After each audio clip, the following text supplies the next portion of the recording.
नमस्कार दोस्तों, स्वागत है आप सभी का साइंस जर्नी में। दोस्तों, सैटरडे स्पेशल आज की स्ट्रीम में हम हाजिर हैं और आज आप लोगों को हम सुनाएँगे तिप्लत जातक कथा।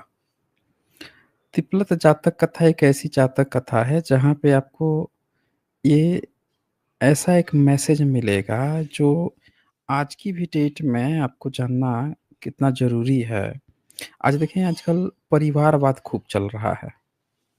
कोई भी व्यक्ति हो, कोई भी पार्टी हो, कहीं पे भी हो, पिताजी हैं, तो पिताजी के बाद से उनका सबसे जो सुयोग्य जो नेता मिलता है, वो बेटा ही होता है या परिवार का ही सदस्य होता है।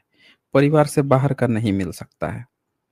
अब पता नहीं आँखें खोजने में ऐसी दिक्कत है या पता नहीं कोई और प्रॉब्लम है या क्या प्रॉब्लम है। उतना सुयोग्य व्यक्ति अगर एक घर परिवार से अगर किसी को राजसत्ता मिल जाती है, तो फिर उस परिवार से इतर दूसरा कहीं मिलता ही नहीं है।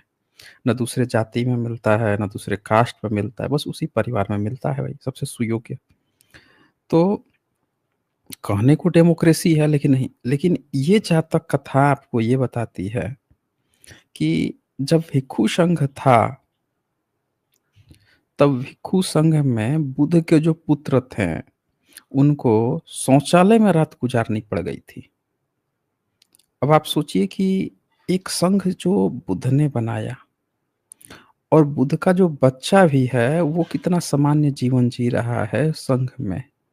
यानी आज जो डेमोक्रेसी की हम लोग परिभाषा देख रहे हैं, आज जो हम डेमोक्रेसी देख रहे हैं, ये डेमोक्रेसी सही से इम्प्लीमेंट इसलिए नहीं हो पा रहा है क्योंकि यहाँ पे डेमोक्रेसी के नाम पे भी वही परिवारवाद चल रहा है।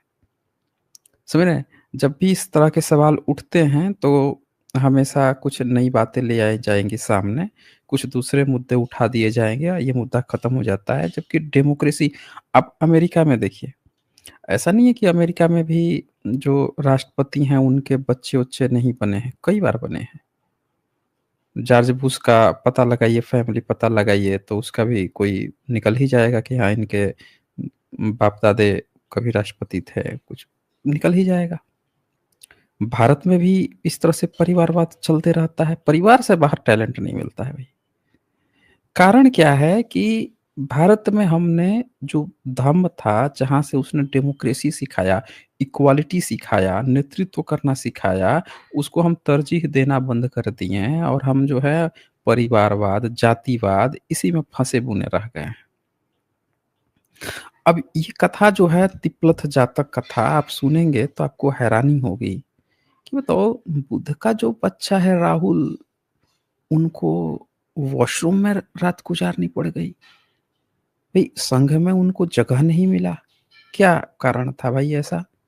और इस तरह का भी काम क्यों हुआ? जब बुद्ध ने आदेश दिया उसके बाद से भिक्षु संघ ने अचानक से ऐसा कैसे कर दिया कि उनको रात वहाँ गुज़ारनी पड़ी? ऐसी क्या सज़ा मिल गई थी भाई?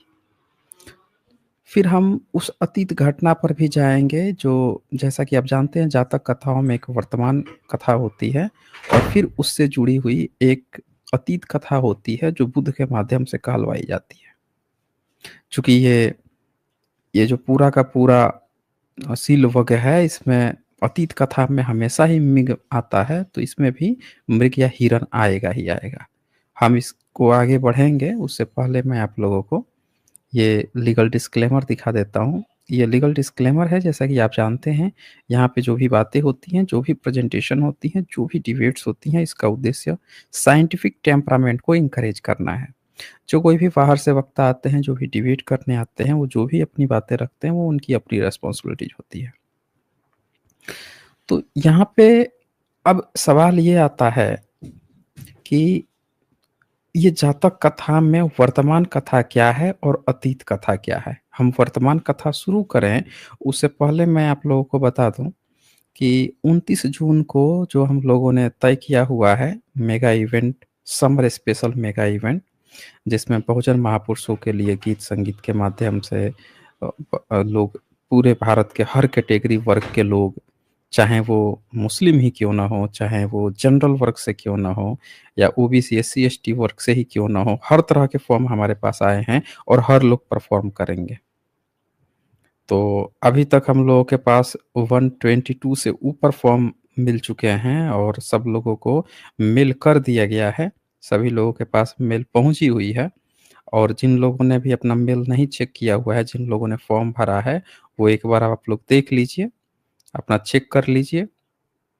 अगर इनबॉक्स में नहीं मिले तो स्पैम वगैरह में देख लीजिएगा। ईमेल आईडी अगर सही है तो आपके पास ज़रूर पहुँचेगा। 2 लोगों का ईमेल आईडी गलत था जिनके पास नहीं पहुँचा है।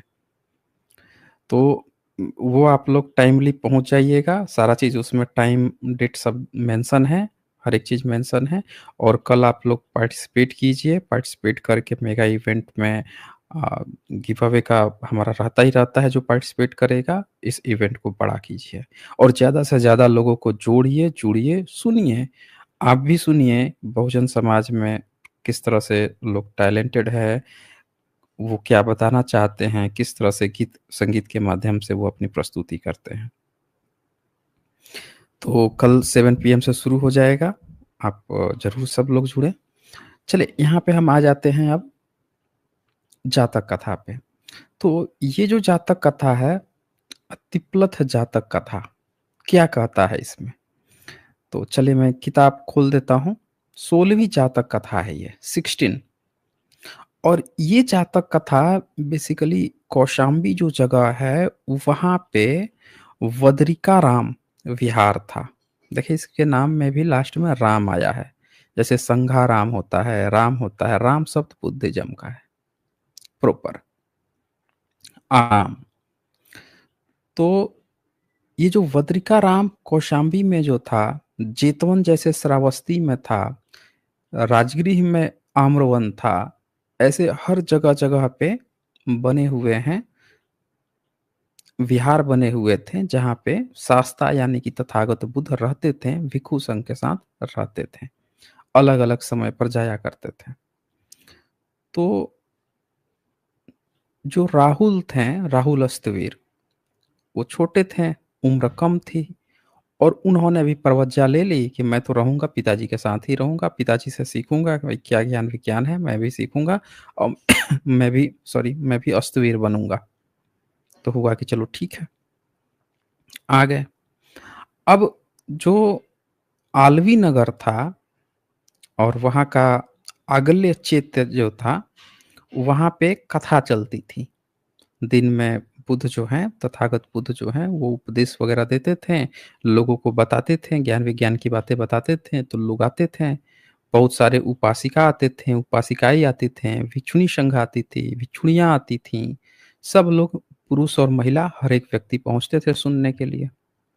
लेकिन फिर ऐसा हुआ कि जैसे-जैसे भिक्षुणी जो होती हैं, उनका अपना अलग-अलग संघ बनता था, बगल में बना वगैरह और वो उधर को शिफ्ट हो लीं। अब सिर्फ़ वहाँ पे पुरुष लोग ही बचे। तो जब पुरुष लोग ही बचे, तो क्या होता था कि जो दिन में कार्यक्रम होता था उपदेश का, अब वो शाम को और रात को होने लगा। जब शाम और रात को जो भिक्षु संघ होते थे, उपासक होते थे या नए लोग जो आए रहते थे, वो डेली जाते थे सुनने के लिए क्योंकि बुद्ध अपनी जो वचन है, ज्ञान-विज्ञान है, वो बताते थे और लोग डायरेक्ट सुनते थे। विशेषकर आप समझे कि ये उसी तरह से था जैसे किसी कोचिंग में कोई प्रोफ़ेसर हैं, वो पढ़ा रहे हैं और हर साल नए बच्चे आ रहे हैं, वो तो क्लास चलती रहेगी ना, तो क्लास चलती रहेगी। हर साल नए बच्चे आते जा रहे हैं और जुड़ते जा रहे हैं। तो सुनते थे, सुनने के बाद से क्या होता था कि रात में सुनते-सुनते लेट हो जाता था और लेट होता था तो बहुत सारे वहीं पे सो जाते थे, शास्ता चले जाते थे और वो क्या करते थे सब कि वहीं पे सो जाते थे, वहीं पे बिछा के, चैत्य में ही। तो अब अलग-अलग जगह से लोग आए हैं, नई-नई जगह से आए हैं, बहुत अलग-अलग जगह से आए हैं।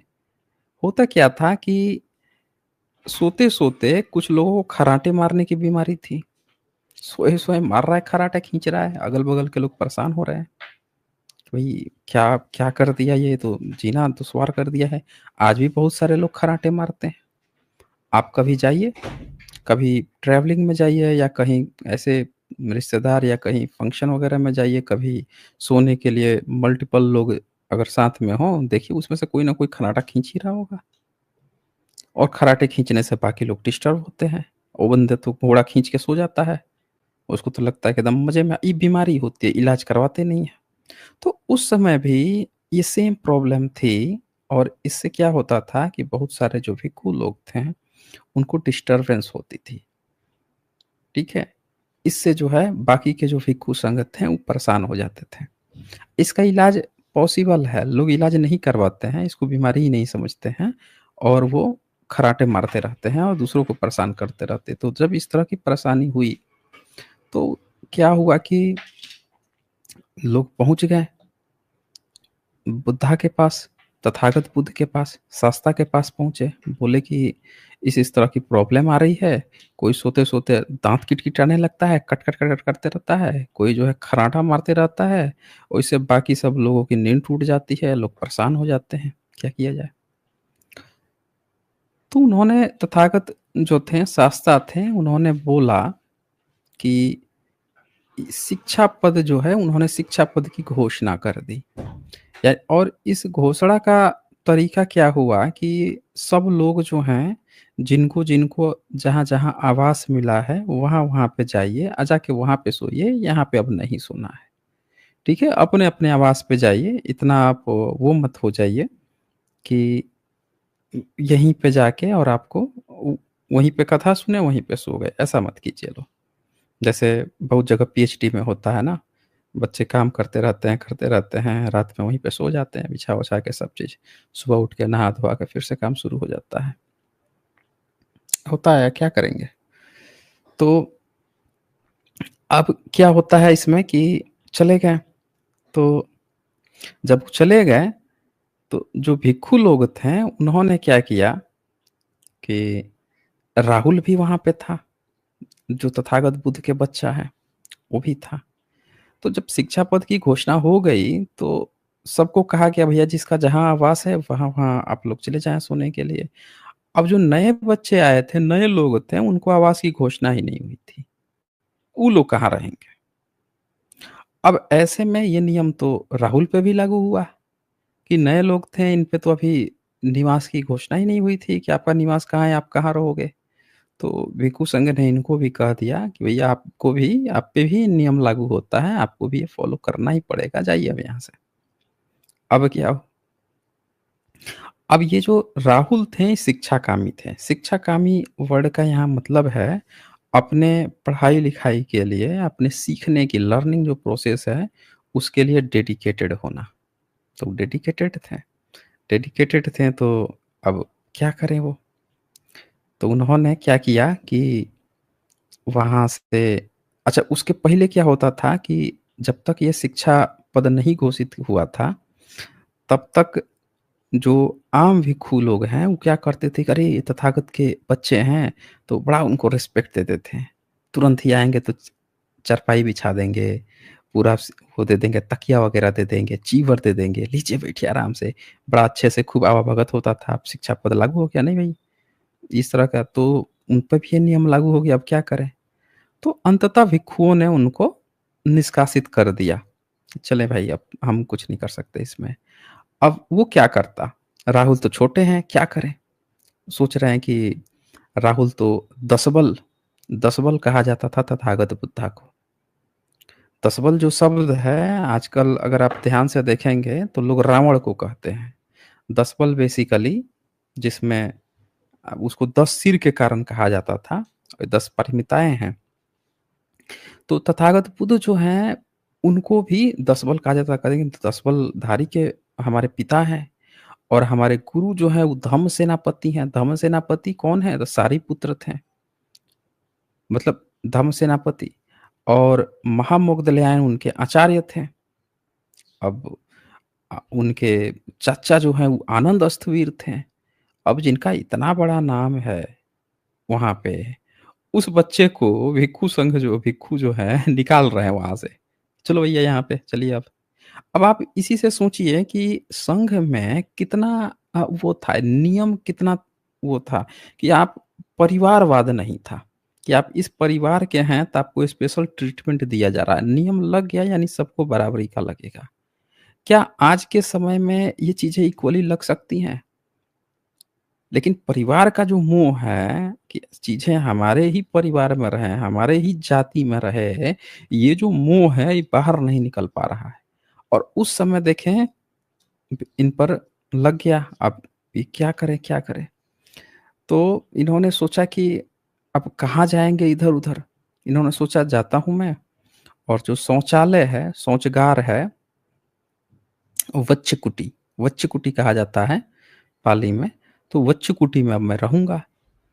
और उस समय का जो शौचालय होता था, वो आज की तरह जैसे लोग अच्छे साफ-सुथरा करके रखते हैं, प्रॉपर फ्रेश करके रखते हैं, उसी तरह से उस समय भी शौचागार हुआ करता था। खूब साफ-सुथरा, सुगंधित और उसमें वो दीपक जलाया जाता था।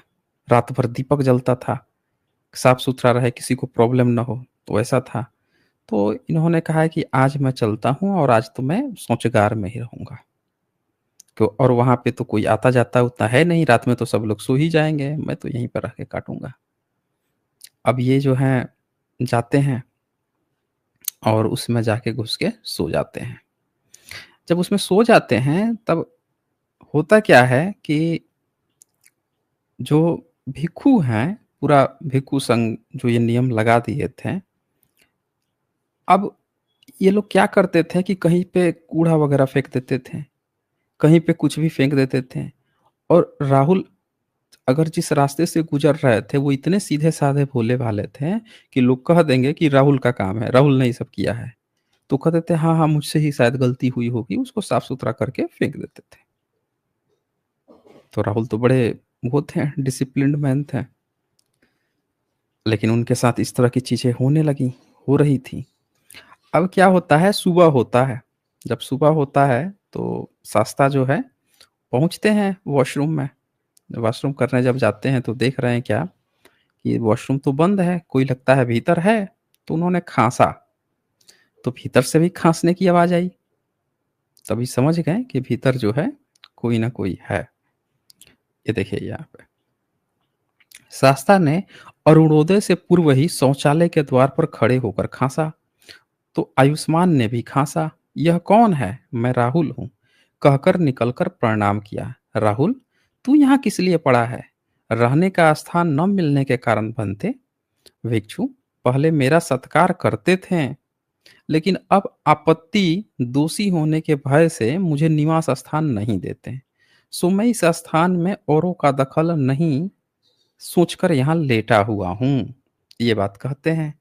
अब तथागत को ये लगता है कि चलो ये तो है एक अच्छे खासे परिवार से है, वहाँ से आया है। इसी तरह से और भी तो बहुत सारे परिवार हैं जो हर तरह से सक्षम हैं और उनके बच्चे तो शौक में आते हैं।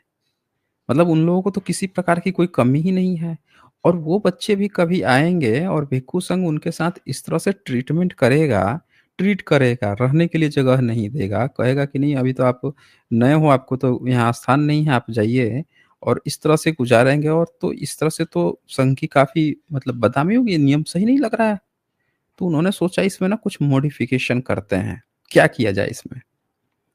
तो उन्होंने बुलाया धर्म सेनापति को, सारिपुत्त को और उनसे पूछा, "तुम्हें मालूम है राहुल जो है कहाँ रात भर रहा था? कहाँ रुका था?" तो बोलता, "भंते मालूम है, वो वच्छकुटी में रहे थे, यानी शौचालय में रहे थे।"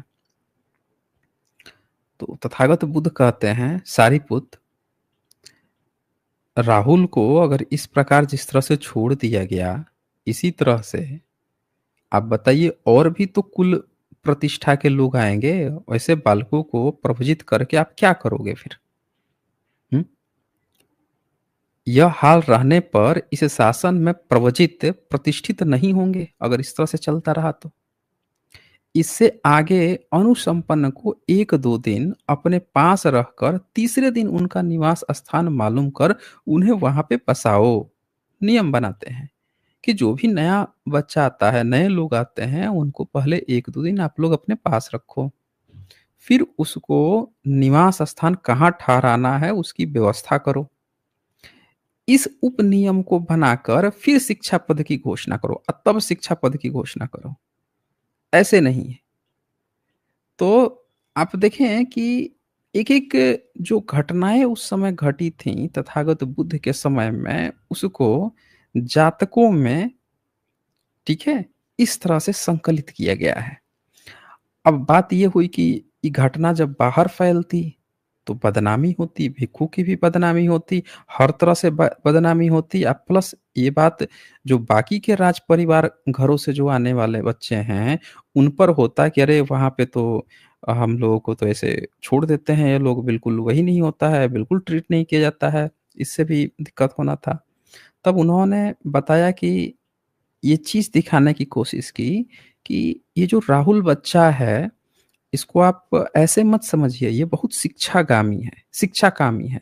यानी बहुत चतुर चालाक है, विषम से विषम परिस्थितियों को सॉल्व करना चाहता है और देखें ऐसे भी कंडीशन में इसने अपनी इस प्रॉब्लम को सॉल्व किया।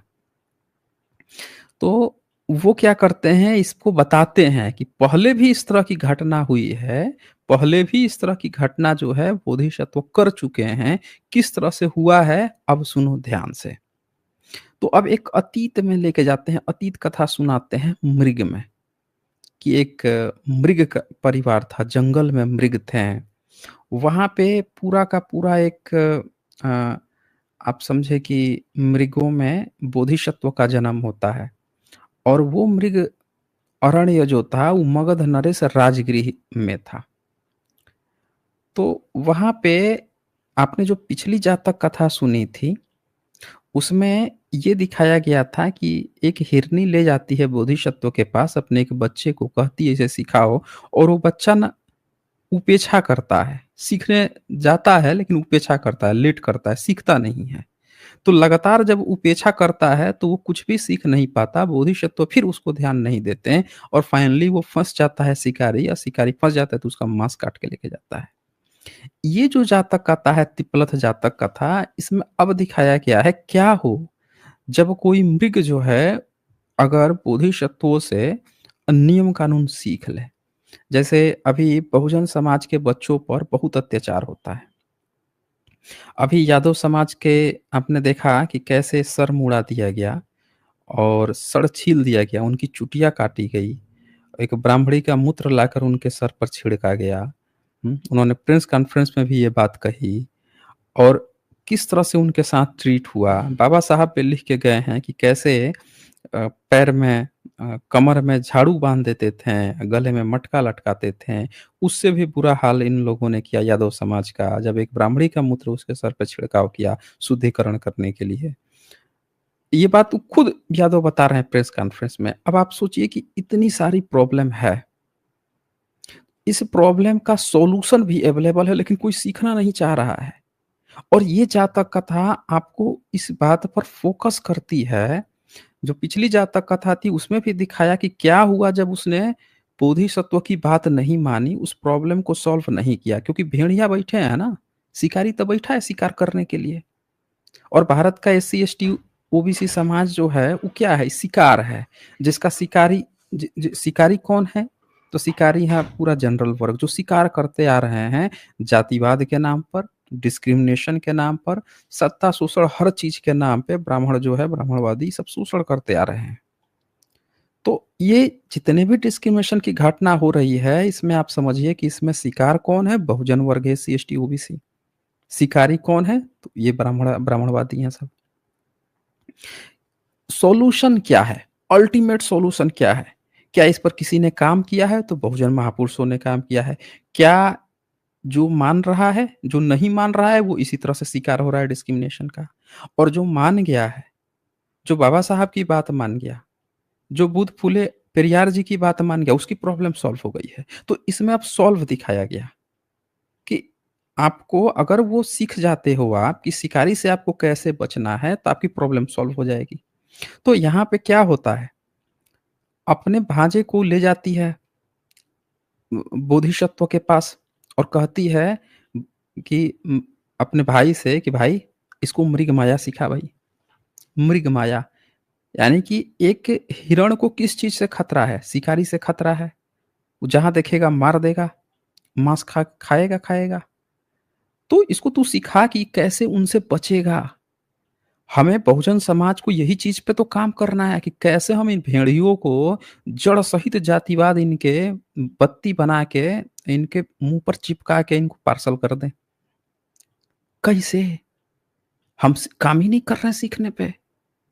जब तक हम नहीं काम करेंगे सॉल्यूशन पे तब तक नहीं सुधार होगा। कुछ लोग ये सोचते हैं अच्छा, थोड़ा-सा मैं कहानी सुनाते रहूँगा, कहानी के बीच में हल्का-सा एग्ज़ाम्पल देता हूँ। बहुजन समाज से एससी, एसटी, ओबीसी में कुछ लोगों ने क्या किया है, कुछ लोगों ने एक फर्जी कहानी बना दी है। खुद बना ली है, कुछ ब्राह्मणों ने बना के दे दी है कि अरे! बुद्धिस्ट को तो ब्राह्मणों ने भगा दिया, बुद्धिस्ट बन के तो आप फाइट ही नहीं कर सकते इनसे। सब झूठी और गपोड़ बातें हैं। चाइना को भगा दिया इन लोगों ने, बताइए आप हमें? जापान को भगा दिया, श्रीलंका को भगा दिया, म्यांमार को भगा दिया। म्यांमार से तो अभी तक रोते रह रहे हैं कि रोहिंग्या, रोहिंग्या, रोहिंग्या करके रो रहे हैं। हुँ? कौन भगाया आप नहीं जानते इतिहास। आप झूठी कहानियाँ बना-बना के आप जब तक उसमें फँसे रहेंगे तब तक आपका शिकार होते रहेगा और रोज़ डिस्क्रिमिनेशन किसी तरह घटना आती रहेगी। सॉल्यूशन अवेलेबल है, बाबा साहब सॉल्यूशन दे गए हैं, 22 प्रतिज्ञा दे के गए। आप मत मानिए सॉल्यूशन, इसी तरह से शिकार होते रहिए। जातक कथाएँ तो 2600 साल पहले आपको दे के गई हैं सॉल्यूशन। तो यहाँ पे वो कहता है कि मैं सिखाऊँगा, उसको भेजो। अब वो भेजती है, हिरनी जो है अपने बच्चे को भेजती है, उसका भगीना रहता है। तो जो बोधिसत्व हैं, उसको सिखाते हैं। उसको जो मृग माया है कि आप कभी फँस जाओ, विषम परिस्थितियों में फँस जाओ, शिकारी आपको फँसा ले, जाल-वाल में फँसा ले, आप कैसे बचोगे? ये पूरा चीज़ सिखा देते हैं। सिखा देते हैं, उसके बाद से क्या होता है कि खबर आती है एक दिन कि जा, सब चीज़ सीखा था फिर भी फँस गया। क्योंकि बच्चे हैं ना, छोटे बच्चे हैं, गलती करेंगे, इन चीज़ों में फँस जाएँगे। हमें तो दोनों चीज़ें सिखानी, एक तो पहला कि इस तरह की घटना ही ना हो, दूसरी घटना हो जाए, उसके बाद से क्या करना है। आपको किसी ने मार के गिरा दिया, मायने ये नहीं रखता, मायने ये रखता है कि आपने या तो मार होने की नौबत नहीं आने दी या फिर मार खा के गिर गए, तो उठने के बाद से आपने क्या किया। समझ ना, मायने ये रखता है। अब ये जब प्रॉब्लम आती है, दौड़ी-दौड़ी, भागे-भागे आती है, भाई मैंने तो तुझसे कहा था कि तू मृग माया सिखा इसको। और क्या सिखाया? मेरा बच्चा फँस गया। आके सब बता रहे हैं कि मेरा बच्चा जो है फँस गया, जाल में फँस गया है, कैसे बाहर निकलेगा? अब यहाँ पे वो बोलते हैं, जो बोधिसत्व मृग हैं, वो कहते हैं, "अरे तुम चिंता मत करो, हमने उसको हर तरह की तकनीक सिखाई है, बच्चा है, फँस गया होगा। देखिए क्या कहते हैं, भाई क्या तेरे भांजे ने मृग माया सीख रखी है? बोधिसत्व ने, तू पुत्र के विषय में कुछ बुरी आशंका मत कर। उसने मृग माया भली प्रकार सीख रखी है। वह अभी हँसता-हँसता चला आएगा और यह गाथा कही। मृग तिपलथ मने काय, अख्खुठर 78 अड़धर ता व पाई, एकेन शोतेन क्षमा अस संतो, छही कलाहति भोति भागियनो। क्या मतलब हुआ इसका? 3 प्रकार से सोने वाला, अनेक प्रकार की माया जानने वाला, 8 खुरों वाला, आधी रात को पानी पीने वाला मेरा भांजा, एक नासिका छिद्र को पृथ्वी पर रखे श्वास लेते हुए 6 कलाओं से शिकारी को धोखा देगा। अब यहाँ 8 खुर का मतलब, जो हिरण होते हैं, उनके एक पैर में 2 खुर होते हैं। तो इसीलिए 4 पैर हैं तो 8 खुर हो जाएगा। अब एक नासिका छिद्र का यहाँ क्या मतलब है? एक नासिका छिद्र का मतलब है नाक 2 होती है, तो अगर आपको धोखा देना है तो आप क्या करोगे? हुँ? आप क्या करोगे कि जो ऊपर है, जो ज़मीन से सटी हुई नाक है, उससे आपको साँस लेना है और जो दूसरा नाक है वो प्रैक्टिस करनी है, जो ऊपर है, जिस पर वो लाएगा, हाथ सटाएगा कि साँस ले रहा है कि नहीं ले रहा है, वो बंद कर लेना है। इसी की आपको प्रैक्टिस करनी है, ठीक है? और 6 कलाओं से, ठीक है? 6 कलाओं से शिकारी को धोखा देता है। कौन-सी 6 कला है? तब ये 6 कला बताता है चारों पैर पसार कर। ऐसा पैर आपको फैला देना है, पसार देना है कि पता चले कि अरे! ये तो एकदम मर गया, खत्म हो गया। सोने का जो स्टाइल होता है उसमें आप हाथ-पैर अपने हिसाब से संजो के सोते हो और मरने वाला जो स्टाइल है उसमें क्या होता है हाथ-पैर ऐसे बिखरा हुआ-सा है, जिस पर आपका कंट्रोल नहीं है, ऐसा आपको दिखाना है। और पेट को फुलाना है क्योंकि मरने के बाद से जो पशु होते हैं उनका पेट फूल जाता है, फूला-सा दिखता है, तो आपको ये पेट फूला हुआ दिखाना है। पखाना पेशाब करके एक जो स्वस्थ रहेगा हिरन, वो कभी भी अपने अगल-बगल पखाना पेशाब नहीं करेगा। समझ रहे हैं ना? लेकिन कोई मरा हुआ है और वहीं टट्टी सुसु पड़ा हुआ है, उसी में पड़ा हुआ है, इसका मतलब ये खत्म है, मर गया है, हिल-डुल नहीं पा रहा है, अपने को स्वस्थ नहीं कर पा रहा है, वहाँ से हट नहीं पा रहा है। इसके लिए ऐसा दिखाना। हवा, श्वास को रोकने में और वो जो आपकी साँस है, जब आपके नज़दीक आए, तब आपको ये प्रैक्टिस होनी चाहिए कि आप उसको रोक सको या इस तरह से कर सको कि जब हाथ लगाए, तो उसको एहसास हो कि साँस नहीं चल रही है। तो ये 6 तरह के उसको कला आनी चाहिए, सिखाए हुए थे। दूसरा क्रम, पैरों को अगली ओर पसारने से, शरीर तानने से, दोनों ओर पलटने से, ऊपर उछलने से, नीचे पटकने से, इन 6 कलाओं से धोखा देता है, मर गया है, ऐसा ख्याल पैदा कर धोखा देता है। इस प्रकार उसको मृगमाया सिखाई, प्रकट किया है। तो ये मृग माया जो है वो सिखाते हैं। अन्य क्रम उसको ऐसे सिखाया, जैसे दोनों हाथ से कहे गए 6-6 ढंगों से शिकारी को धोखा देगा। भोति शब्द से बहन को संबोधित किया गया है। भागियों इस प्रकार 6 ढंग से धोखा दे सकने वाले पहाजे को निर्देश करता हूँ। तो ये जो मृग माया था उसने सीख रखा था। इस प्रकार बोधिसत्व ने भांजे के सम्यक मृग माया सीख रहने की बात कह बहन को सांत्वना दी। उस हरिण बच्चे ने पास में बंधने पर बिना हाथ पैर मारे पृथ्वी पर महासुख पूर्वक टांगे फैला दिया। लेट पैरों के स्थान पर गुह खुर प्रहार से बालू तथा तीर्णों को उखाड़ पेशाब पैखाना कर सिर को गिरा, जीभ निकाल दिया, लंबा सा जीभ ऐसे लगे मर गया है। शरीर को मुंह की झाग से भिगो दिया, मुंह से झाग निकल रहा है, बिल्कुल होश खत्म है। हवा से पेट को फूला, आंखों को उलट नीचे नासिका छिद्र से श्वास लेते हुए ऊपर के नासिका छिद्र से श्वास रोक लेना, सारे शरीर को कड़ा कर अपने को मर गए के सदृश दिखा दिया। नीली मक्खियों ने उसे घेर लिया, मक्खियां भी देखती हैं अब कोई प्रतिक्रिया नहीं आ रही है, वो भी आ गई, कौवा भी आ गया वहां पे। अब शिकारी उधर से घूमते हुए आया, आया तो पेट पर हाथ फेरा, देखा कि पेट तो कड़ा लग रहा है, फूल गया है। बोला लगता है सुबह-सुबह ही फँस गया था, अब तो शाम हो गई है, लगता है सड़ गया ये, खत्म है, टाटा बाय-बाय। अब ये सोच के एकदम आश्वस्त हो गया कि ये तो मर गया है, खत्म हो गया है, अब तो कोई दिक्कत ही नहीं है।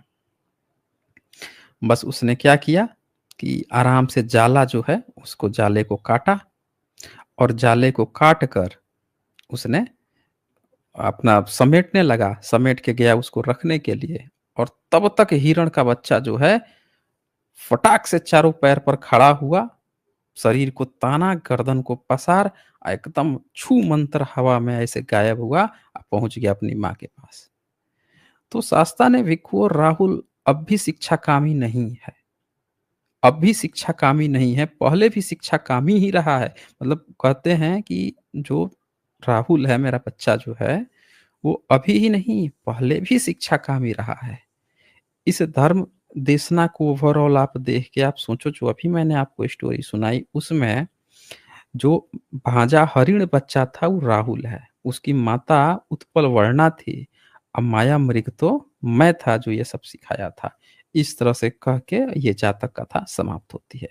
ओवरऑल आप इसमें क्या देखते हैं? आज की वर्तमान परिस्थितियों में आप क्या सीखते हैं?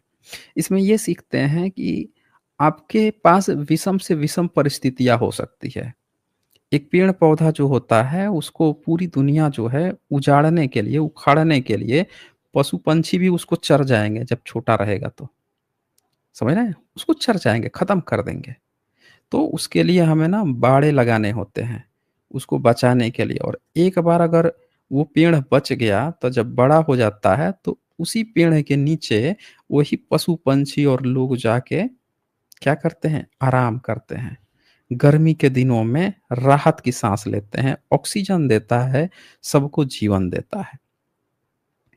तो ये सारी चीज़ें क्या कहलाती हैं कि अपने बच्चों को आप सही शिक्षा दीजिए।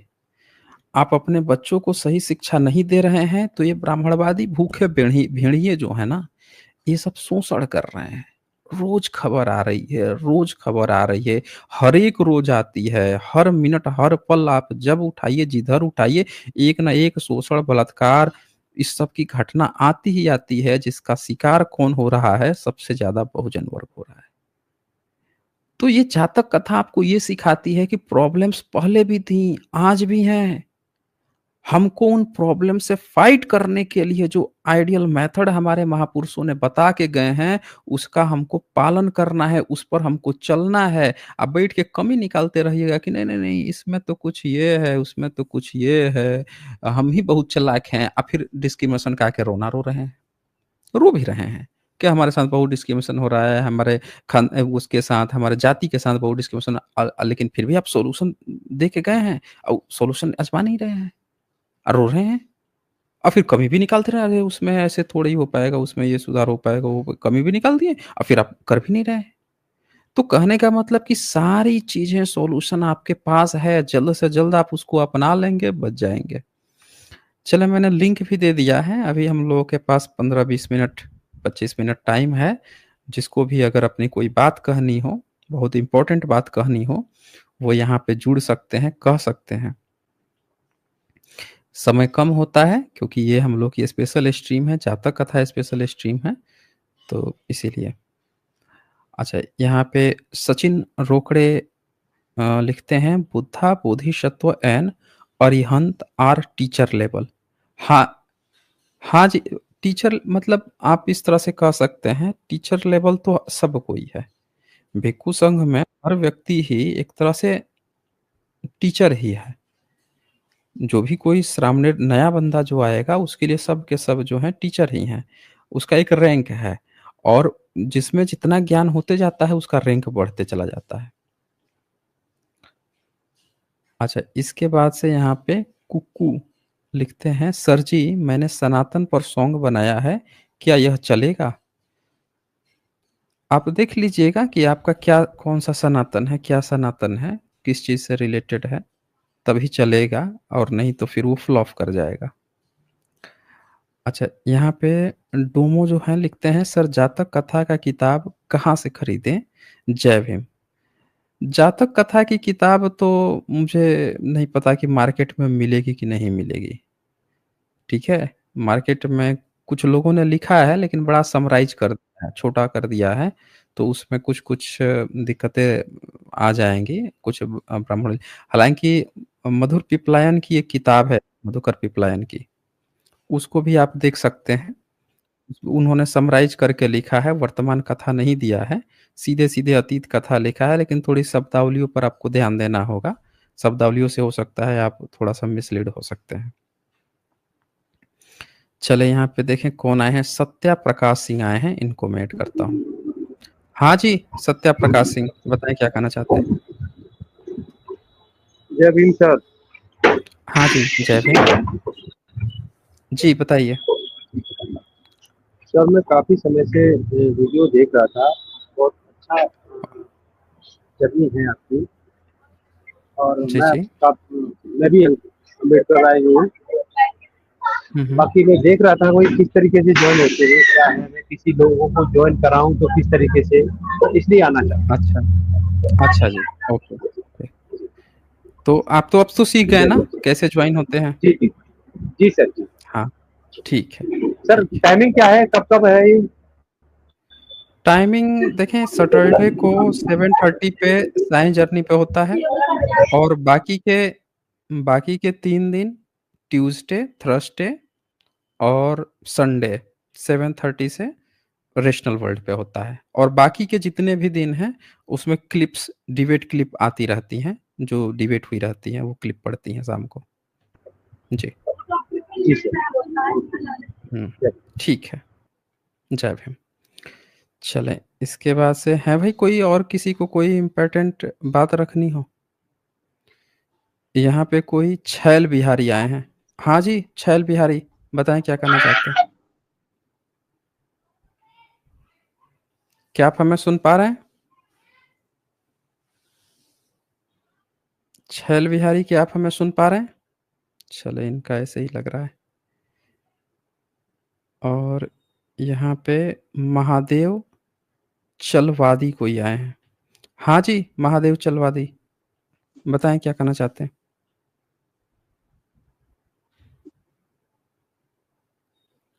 क्या आप हमें सुन पा रहे हैं?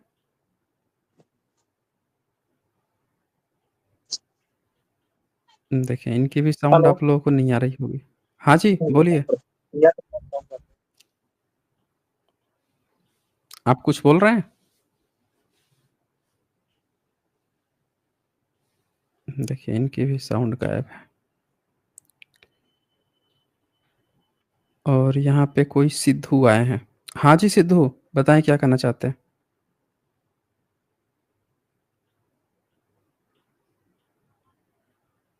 क्या आप हमें सुन पा रहे हैं? हेलो। हाँ जी सर, जय जी सर। हाँ जी, जय भीम। हेलो। हाँ, जय भीम, बोलिए। नमो बुद्धाय सर। हाँ, बोलिए। सर आपने जो अब कथा सुनाई वो तो बहुत बढ़िया है, बस बहुजन लोगों को से समझना चाहिए कि इन कथाओं से आज नहीं जागोगे तो कब जागोगे। हुँ। ये कथाएं हकीकत है। हुँ, हुँ, बुद्धा हुँ। ने बुद्धा बुद्धा की जो कथाएं हैं वो वैज्ञानिक है, वो बहुत तार्किक है।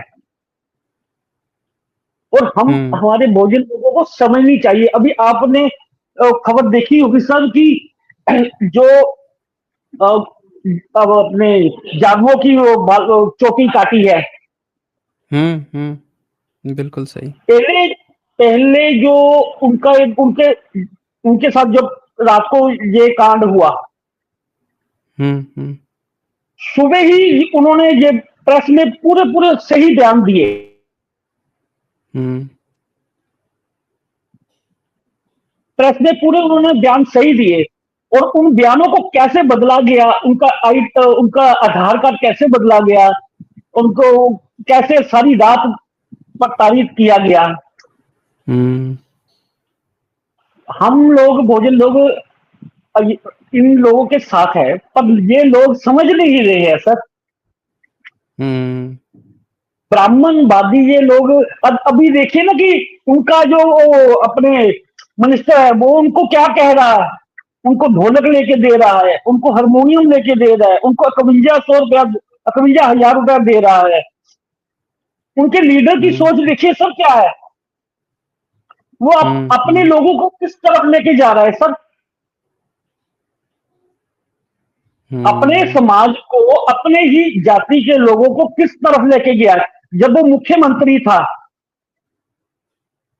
उसकी कुर्सी भी धोई गई, उसके बाथरूम भी धोए गए, उनको सब कुछ, जिस वो बंगले में रह रहा था उसको शुद्ध किया गया, तब भी उसको अकल नहीं आई। फिर वो बढ़ गया कुंभ के मेले में नहाने के लिए। हम सबसे बड़े तो हम तो हिंदूवादी है। ऐसे नेताओं को तो जूते मारने चाहिए जो नहीं, नहीं, अपने ऐसे शब्द अपने ही। 1 minute, 1 minute sorry Sidhu sorry ji, sir, sorry ऐसे सर, इस तरह की सॉरी सर, शब्दावली सॉरी मत इस्तेमाल कीजिए। हाँ, इस तरह की मत सॉरी शब्दावली सर, इस्तेमाल कीजिए। सॉरी सर, हाल सॉरी। देखिए, देखिए, डेमोक्रेसी है, आप किसी की भी आलोचना कर सकते हैं, पर ये शब्द थोड़ा ज़्यादा खतरनाक नहीं लग रहा? ठीक है? हुँ। आपके चरणों को छूकर सॉरी। नहीं, नहीं, पर चरण लेकिन की सर, बात नहीं है। वो सर मतलब पता क्या आलोचना है। कीजिए, लेकिन शब्दावली गलत नहीं होनी चाहिए। हुँ, पर सर देखिए हमारे दिल में दर्द है, अपने लोगों के लिए दर्द है। देखिए ना, वो खुद कुंभ का महिला स्नान करने जा रहा है। तो अपने समाज को लेकर कहाँ जा रहा है वो लोग, कहाँ कहाँ लेके जा रहे हैं वो लोग अपने समाज को। बाबा साहब को सब पता था। जब 14 को हुआ था अपने पानी का पीने का वो आंदोलन, तो बाबा साहब पे पत्थर भी लगे, बहुत कुछ हुआ बाबा साहब के साथ वहां पर। तो बाबा साहब ने अपने लोगों को एक शिक्षा दी थी। बाबा साहब को तो सब कुछ पता था, बाबा साहब को सब कुछ पता था कि क्या होगा, क्योंकि बाबा साहब ने वो शिक्षा ली हुई थी कि बाबा साहब अपने समाज को जागृत करने के लिए सब कुछ कर रहे थे। बाबा साहब को पता था ये यहाँ पर क्या होगा। वहां पत्थर चले, बाबा साहब को गाली चली, बाबा साहब को गाली दी इन लोगों ने, ब्राह्मणों ने। ये गंदी कौम हमारे समाज को, मैं 4 साल से सर आपका देख रहा हूँ, 4 साल से नहीं, ज्यादा समय हो चुका है, पर इन गंदी कौम ने हमारे समाज के साथ जो किया है, हमारा समाज फिर भी उसको बुलाने के लिए बिल्कुल बराबर, इनके बराबर खड़ा हुआ है। पर हमारे समाज को यह चाहिए कि अब बहुत हो चुका है, बहुत ज्यादा हो चुका है, इनको अपने साथ लेने की कोई जरूरत नहीं है। और इनके ये हालात होने चाहिए कि ये सड़कों पे, रोड पर भागे और पीछे पीछे हमारा समाज हो। बस सर मैं यही बात करना चाहता हूँ। आपके चरणों को शुक्र, और बाबा साहब के चरणों को शुक्र, और बुद्धा जी नहीं के नहीं, चरणों मेरे को शुक्र। मेरी चरण को मत बोलिए, मैं आपसे उम्र में कम ही होऊंगा, ऐसा मत बोलिए। और बड़ा भी नहीं रहता तो भी नहीं, मैं आपसे ये नहीं कहूंगा कि चरण वाला ये सब सिस्टम ठीक नहीं है। ठीक है, आप हमारे अपनी बुद्धा बात जी ने रखे बोला हैं। जहां से अच्छी शिक्षा हम्म मिले ना, वो उसको ग्रहण करना चाहिए। हम्म। ठीक है, आप ठीक लोग है हमें सिद्धू सर जी। अच्छी अच्छी शिक्षा दे रहे हैं, बिल्कुल सही हम्म दे रहे हैं। ये अब बहुत पहले मैं सोच रहा था, किसी के हाथ में कलम दी हुई थी, कलम हम्म देकर उसको फोटो में दिया हुआ था, उसके हाथ में कलम है, वो लिख रहा है। वो समाज नीचा कैसे है, हम्म वो समाज नीचा कैसे, जो पूरी रामायण को लिख रहा है, वो नीचा कैसे है। ये हम्म। ये ठीक प्रश्न है। का जवाब सर जी आपने जी। दिया है। हाँ ठीक है सिद्धू तो जी। Okay okay. आपका बहुत बहुत शुक्रिया सर, आपके चरणों को शुक्र। हाँ, नहीं देखिए फिर चरण बोल रहे हैं। ठीक है सिद्धू जी, शुक्रिया शुक्रिया आपका। चलें आगे बढ़ते हैं हम लोग। और यहाँ पे सम्यक जी का सुपर स्टिकर है, बहुत बहुत शुक्रिया आपका सम्यक जी। फिर यहाँ पे जितेंद्र कुमार आए हैं। हाँ जी जितेंद्र जी, बताएं क्या करना चाहते हैं। नम, नमस्ते सर, जय भीम। हाँ नमस्ते, जय भीम। जी सर बोलिए। मैं तो बस दो मिनट के लिए सिर्फ एक बात बोलनी थी कि हम्म। सर देखो, हमारा समाज ना शुरू से ही देखता आ रहा है कि जैसे कि रामलीला शुरू से देखी, दिमाग में छप गई, कृष्ण लीला, महाभारत, तो हमारे लोगों के बड़े बूढ़ों के दिमाग में ना सर वही कुछ सब कुछ फिट हो गया है। तो सर आप भी ना सर एक स्ट्रीम प्लीज ऐसी बनाए जो कि ना हमारे मतलब जो कुछ जैसे कम पढ़े लिखे लोग भी हैं जो आपको बहुत ध्यान से सुनते हैं, है ना, तो एक उनके लिए हम्म ऐसी स्कीम जो कि शुरू से, और फिर जो आप एविडेंस के तौर पे ना बनाते नहीं, छोट मतलब शॉर्ट मूवी टाइप में सर, हम्म। भगवान पूर्व बुद्धों से लेके ना और फिर अभी तक का जो चला आ रहा है, वो सर एक छोटी सी ना स्टीम एक ऐसी बनाए, मतलब शॉर्ट मूवी टाइप में, जो कि हमारे लोग उसे और हमारी भी कुछ समझ में आ जाए, मतलब कि कुछ बीच बीच में मिस हो जाता है। हम्म। समझ जी रहे हैं सर आप? जी। हाँ हाँ, मैं समझ रहा हूँ समझ रहा हूँ। हाँ हाँ सर, बस थोड़ा ना समझ में नहीं आता ना, कुछ मतलब अनपढ़, हमारे कुछ कम पढ़े लिखे लोग ही समाज में ज्यादा हैं, तो उनकी समझ में ना जल्दी से आता नहीं है। तो कुछ ऐसी ना, जैसे अब टीवी पे तो दिन भर चलता ही रहता है, सब देखते ही रहते हैं हमारे घर वाले, लेकिन कुछ ऐसा हो ना जैसे आपकी स्ट्रीम भी हम शेयर करें और शुरू से दिखाएं कि देखो भैया यहाँ से शुरू हुआ था, पर ऐसे ऐसे करते करते ऐसे फिर ये मुगल अंग्रेज, और ऐसे करते करते फिर आज इस स्थिति में हम बाबा साहब के बाद में यहाँ तक पहुंचे हैं। बस सर मैं तो यही कहना हम्म। चाहूंगा, आप कुछ बोले अब। नहीं, बिल्कुल आप ठीक कह रहे हैं, आपका आइडिया बिल्कुल सही है। आपकी जो बातें हैं ना वो स्क्रिप्टेड वीडियो से हो सकती है, अगर उनका स्क्रिप्टिंग जैसे कि इस साइंस जर्नी पे पहले मैं जैसे वीडियो डालता था, और हम्म, उसमें प्रॉपर जैसे लाइफ में क्या होता है कि हम लाइफ में लगातार बोल रहे हैं, रेगुलर बोल रहे हैं, लेकिन हम्म, जो स्क्रिप्टेड वीडियो होती है उसमें उस पैटर्न को ध्यान रखा जाता है, किन किन शब्दों का लोगों पर चयन से उनको सही से समझ में आएगा। तो उस तरह की वीडियो आप कह रहे हैं, मैं समझ रहा हूँ, बनाऊंगा, वैसी भी वीडियो हाँ आएंगी। हाँ हाँ सर, हाँ ठीक है। सर, ठीक है ओके। सर, धन्यवाद, जय भीम। हाँ धन्यवाद, जय हिंद। चलें इसके बाद से और किसी को अपनी बात रखनी है? हुँ, यहाँ पे कोई संगीता जी धोखे हैं। हाँ जी, संगीता जी धोखे, बताएँ क्या कहना चाहते हैं? सर जय भीम नमो बुद्धाय सर। हाँ जी, जय भीम नमो बुद्धाय। आवाज आ रही है मेरी? आ रही है, बोलिए। हाँ सर। सर सबसे पहले तो मैं बहुत दिनों से बात करने का सोच रही थी आपसे, हुँ, हुँ। और आप मतलब मैं कुछ बोल नहीं पा रही हूँ, मतलब इतनी वो हूँ, भावुक हूँ थोड़ा-सा। कोई सर बात नहीं, बोलिए आप बोलिए। जी, जी। सर विगत 1.5 वर्ष से सुन रही हूँ सर मैं आपको, हुँ, और हुँ। आपके जितनी भी स्ट्रीम है मैंने मतलब काफ़ी जो पुरानी भी है 5-5 साल पुरानी है उनको भी सबको लगातार सुना। हुँ, और हुँ। उसी समय सर जब मैं पिछले फरवरी से सुना था मैंने 24 में, तो जैसे ही मैंने सुना और 1-2 महीने ही सुना तो मेरे अंदर बहुत सारे मतलब परिवर्तन हुआ। तो हुँ, पहले तो अपन वही बातें जो परंपरागत रूप से अपने घरों में होती थी, पूजा-पाठ ये वो करते आए थे थोड़ी बहुत। हुँ, अ, हुँ। यद्यपि जो है अम्बेडकर जी साहब के विचारों से तो शुरू से ही जुड़े हैं हम परिवार वाले। अ, ओके। लेकिन धार्मिक रूप से बुद्ध धम्म की ओर नहीं थे। हुँ, हुँ, पर हुँ। आपकी मतलब जितनी भी वीडियो है सब देख सुनकर मेरा मन इतना परिवर्तित हुआ कि मैंने घर वापसी कर ली है आपके शब्दों में। अच्छा, ओके। और मैंने बहुत सारी जैसे सांची के वहाँ मेले में गए थे हम लोग इस साल, तो हुँ, हुँ, हुँ। वहाँ से बहुत सारी पुस्तकें खरीदी अपनी बहुजन विचारधारा की, और ओके। सब लगातार पुस्तकों को पढ़ रही हूँ। बाबा साहब के द्वारा लिखी हुई बुद्धा एंड हिज धम्म ये भी मंगवा ली है। हुँ, हुँ। और अब मतलब मैं जो है धम्मपद का भी जो है अध्ययन कर रही हूँ धीरे-धीरे। हुँ, हुँ।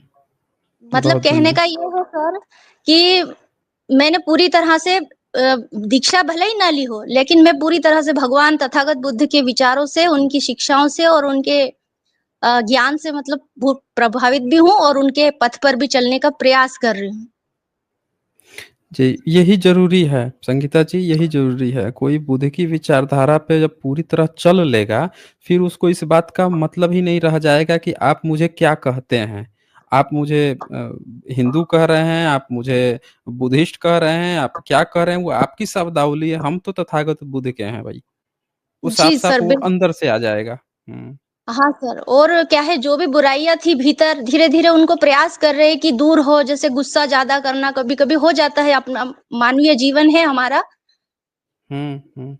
तो और सबसे अच्छी बात है सर मैं शिक्षक हूँ, तो बच्चों ओके, को भी मैं बहुत बढ़िया। आपकी जो जातक कथाएँ हैं, बहुत अच्छा किया सर आपने जातक कथाएँ शुरू की। अ, हुँ, हुँ। क्योंकि मैंने भी एक छोटी बुक अभी अपने अमेज़न से बुलवाई थी जातक कथा की, ओके। तो उसमें जो है कम कहानियाँ कम है, जो आप बताते हैं वो वाली पुस्तक नहीं है, जिसमें सारी हाँ, वो पुस्तक मिलेगी नहीं, वो पुस्तक जल्दी नहीं मिलेगी, बहुत रेयर में मिलेगी वो। जी तो सर जी। उ में अवेलेबल तो है ना, ब वो छोटी-छोटी कहानियाँ हैं और समराइज़ हाँ, करके लिखा है। बहुत में तो हाँ सर, वर्तमान कथा लिखा ही नहीं है, सिर्फ़ अतीत कथा को ही हाँ कंपाइल तो कर दिया है। हाँ सर, और क्या है जी, बेटी है मेरी 8 साल की, पर कोई नहीं, तो जो अच्छी है बात है कि आपने किताब उसको पढ़ रही हैं और बच्चों में उसको प्रसारित कर रही हैं। बिल्कुल, बच्चों को मैं क्लास में भी कभी कहानियाँ सुनाती हूँ, मैं डायरेक्टली नहीं बोलती हूँ किसी से कि क्या पता किसी को बुरा लग जाए, लेकिन मैं उनको यही कहती हूँ कि हमारे भगवान ने इस तरह से अच्छी बातें बताई, उनको पंचशील का भी उनको बताया मैंने कि देखो हुँ, हुँ, बच्चों, अगर ये पंचशील बेटा इसमें तो किसी को रोल नहीं, आप चाहे मुस्लिम हो, आप किसी भी उसको मानने वाले हो, लेकिन देखो पंचशील कितनी अच्छी चीज़ें हैं, कितनी अच्छी बातें हैं। हुँ, हुँ, तो हुँ। पूरी क्लास में जिस भी क्लास में मतलब मेरे पीरियड रहते हैं तो वहाँ जाती हूँ और बच्चों को अच्छे से समझाती हूँ। हुँ, हुँ। ये इन हाँ, एक्चुअल में इन लोगों ने थोड़ा मोनोपोली कर रखा है ना, आप अगर ध्यान से देखेंगी, तो कोई हाँ, मुस्लिम बच्चा पढ़ रहा है, कोई सिख बच्चा है, कोई ईसाई बच्चा है, तो वहाँ पे भी ये सरस्वती वंदना करा देंगे, जी सर। सरस्वती पूजा करा देंगे वहाँ पे इनको थोड़ा भी अचरज नहीं लगता है कि यार हम दूसरे कास्ट के बच्चों पे तो ये थोप दे रहे हैं। पर अगर वहीं पे कोई बुद्ध की बात कर रहा है तो उसको कहेंगे कि अरे ये तो धर्म प्रचार कर रहा है। तो इनकी जी आप सर, बिल्कुल। मोनोपोली को सब लोग ध्यान से समझ सकते हैं। हमें क्या है कि देखें बच्चों को तो शेक्सपियर के प्ले भी पढ़ाए जाते हैं। जब बिल्कुल सर, बिल्कुल। इंग्लिश पढ़ाया जाएगा तो इंग्लिश में साहित्य पे वो पढ़ाया जाएगा। ऐसे बहुत सी कहानियाँ पढ़ाई जाती हैं तो हमें बच्चों को जैसे ये लोग एग्ज़ाम्पल देते हैं ना रामायण की, महाभारत की बार-बार एग्ज़ाम्पल देते हैं। हाँ, हम हाँ, लोगों हाँ। को अब ये आदत ले आनी है कि हर जगह पे जातकों का एग्ज़ाम्पल देना है, बिल्कुल सर, क्योंकि ये मैंने भी यही बेस्ट मोरल सोचा है। घटनाएँ हैं। हाँ, हाँ, हाँ, सर और बहुत जैसे कि ये सही कहा आपने बिल्कुल, क्योंकि अभी प्रवेश उत्सव हुआ था अभी जून में, तो हुँ, ये सब हुँ, लोग हमारे यहाँ वो है ही करने वाले सब, अपने करते ही हैं सब पूजा-पाठ ये वो। हुँ, लेकिन हुँ, अपन क्या है खुलकर नहीं बोल सकते उनके, क्योंकि बहुमत ज़्यादा है ना उनका। हुँ, हुँ, हुँ, ये है। हालाँकि यद्यपि मैं डरती नहीं हूँ किसी से, अपने विचार रखती हूँ बहुत ही पोलाइट तरीके से, किसी को बुरा लगे बिना। हुँ, हुँ, हुँ। हाँ। तो कोशिश अपनी यही रहती है कि पर ये है कि पहले अपन अच्छे से सीख लें, अपन भी जान लें, खूब जान लें भगवान के बारे में, उनके धम्म के बारे में, तो ज़्यादा अच्छा रहे। जी, जी। जी सर। ठीक है, बहुत बढ़िया, बहुत बढ़िया। और सर और ओके, जी सर, धन्यवाद सर, और कुछ धन्यवाद, बहुत-बहुत। और हाँ सर, और कुछ कहना था बस आपको? यही हाँ सर, बस यही कहना था कि जो है बुक्स जो है बहुत सारी बुला ली है मैंने, प्रयास कर रही हूँ पढ़ने का। और हुँ, हुँ। सर आपका अभी जो कल कुछ प्रोग्राम होने वाला था तो मैं अच्छे से हाँ, हाँ, उसको हाँ। फॉर्म वगैरह भर नहीं पाई। अच्छा, अ, ओके, गाने का तो था लेकिन क्योंकि थोड़ा बहुत गाती थी मैं। हुँ, हुँ। पर अभी फिर अगली बार जब कभी आप इवेंट करेंगे तो मैं ज़रूर जुड़ूँगी। ओके, ओके, बहुत और बढ़िया। सर इवेंट सभी हमेशा दर्शकों 2-3 से महीने पर होते ही रहेंगे। हमेशा जी, 2-3 जी। महीने में कोई ना कोई इवेंट होते रहेगा। और सर इतना ही कहूँगी, जैसे जो भी दर्शक सुन रहे हैं या महिलाएँ भी सुन रही, बहनें भी सुन रही हैं कि मैंने तो घर वापसी कर ली है, आप भी आइए, हमारे पूर्वज हमारा इंतज़ार कर रहे हैं, उनकी उनकी शरण में अगर हम हैं, तो हमें किसी और की शरण लेने की ज़रूरत ही नहीं है। हुँ, हुँ। बिल्कुल सही बात है। हाँ।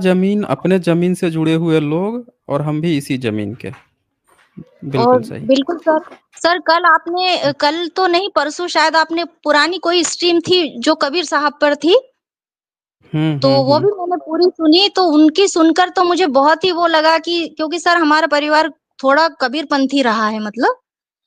तो कबीर पंथ में ओके, क्या है ओके। सर कि वो ये जो मैं ये बात इसलिए कह रही हूँ सर कि ये बहुत सारे लोग जो है रामपाल जी से जुड़े हैं, आपने करी है इस पर भी स्ट्रीम? हुँ, हुँ, हुँ। तो सर वो इतना अंधविश्वास और ऐसी चीज़ें फैला दी कि पूरी वेद, पुराण और यही बातें और बोले हाँ, कि इसी में ही उनका वो सार है। वो कबीर जी का नाम लेके और सब लोगों को हाँ। बेवकूफ़ बनाने की कोशिश कर रहा है ना वो। और सर हुँ। उसमें है ना जो भी व्यक्ति जुड़ा है वो इतना कट्टर है कि आपसे लड़ लेगा लेकिन वो आपकी बात नहीं मानेगा और सुनेगा भी नहीं। हुँ।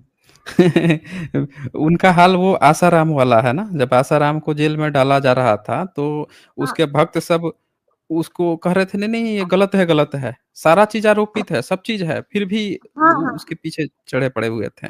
तो ये लोग ऐसे बिल्कुल ही सर, होते हैं, असल में अगर ध्यान से देखेंगे ना, तो ये वो लोग हैं जो डायरेक्टली, इनडायरेक्टली अपने उससे फ़ायदा कुछ ले रहे होते हैं।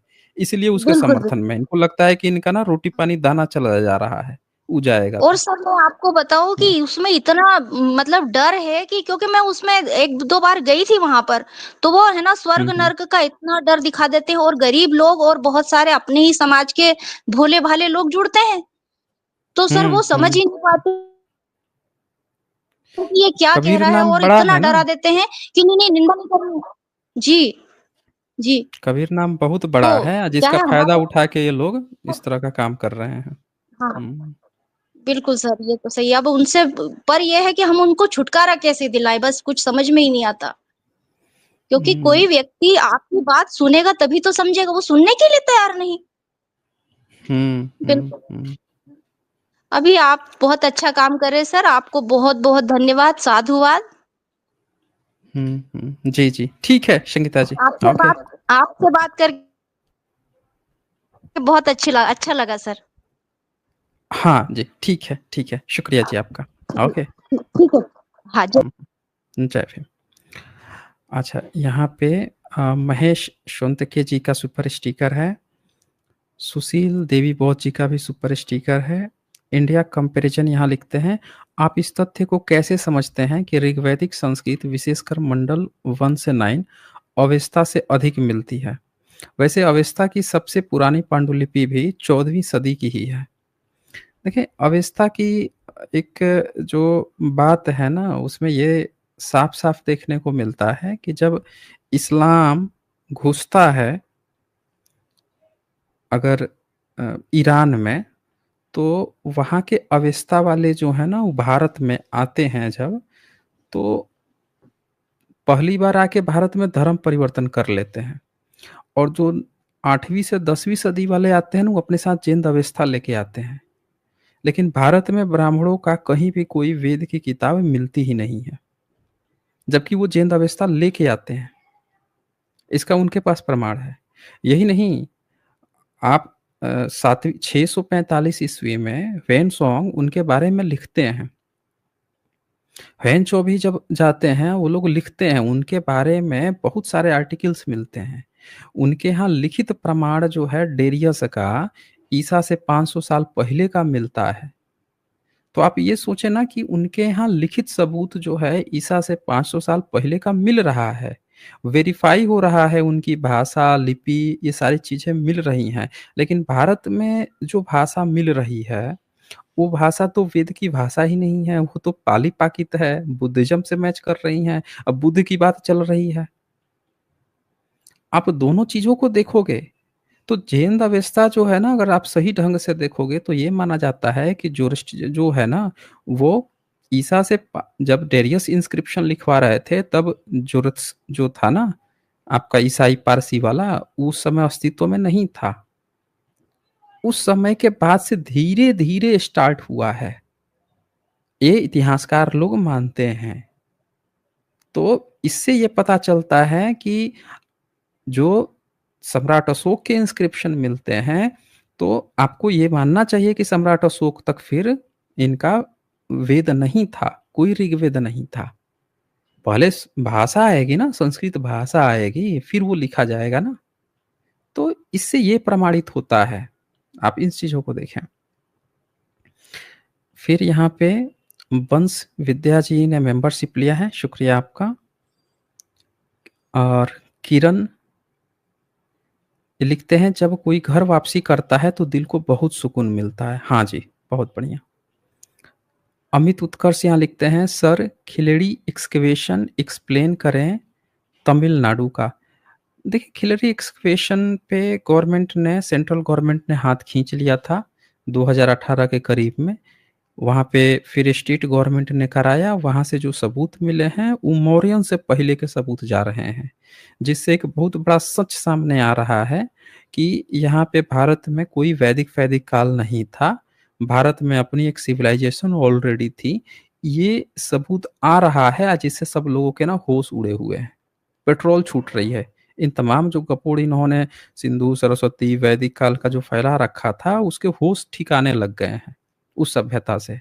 तो ये इस पर जो है लगातार काम हो रहा है, और यही कारण है कि तमिलनाडु के जो सीएम हैं, वो एक कितना मिलियन है, 10 मिलियन है, कितना मिलियन डॉलर, $1 मिलियन कितना अमाउंट रखे हैं उसके लिए कि सिंधु घाटी सभ्यता की जो लिपि भाषा पढ़ के डिकोड करके सही निकालेगा, उसको इतना इनाम देंगे। क्योंकि सबको पता चल गया है कि इन्होंने झूठा वैदिक काल स्थापित किया है। भारत के अपनी अपनी अलग सभ्यता कल्चर था, ऐसा कुछ था ही नहीं। तो इस पर बहुत सेंट्रल गवर्नमेंट और स्टेट गवर्नमेंट बहुत खींचतान चल रहा है जी। ठीक है दोस्तों, तो फिर आज हम लोग यहीं पे इसको क्लोज करते हैं, और छोटा सेशन रहता ही है आज का। आप लोग अपना ख्याल रखें, अपनों का ख्याल रखें, ज़्यादा से ज़्यादा शेयर कीजिए, ताकि ये सच्चाई जो है लोगों तक, सभी लोगों तक पहुंच सके। बहुत बहुत शुक्रिया आप सभी का अंतिम तक बने रहने के लिए।